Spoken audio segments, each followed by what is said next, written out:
আমি সম্ভবত মরে গেছি। উপায় নেই, প্রিয় দেহটাকে ফেলে স্বর্গের এই সিঁড়ি বেয়ে চলে যেতে হবে আমাকে।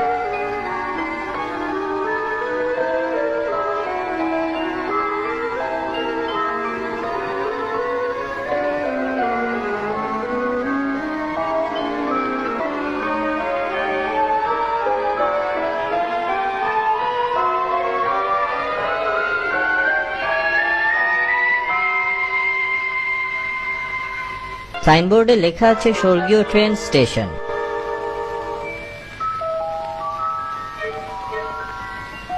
ওই তো স্বর্গগামী সব যাত্রীরা ট্রেনে উঠছে। নাম আক্কাস। জি জনাব। মৃত্যুর কারণ বুলডগের সাথে লড়াই। জি জনাব। এগিয়ে যাও। জাব্বার। জি জনাব। মাছ খেতে রান্নাঘরে ঢোকার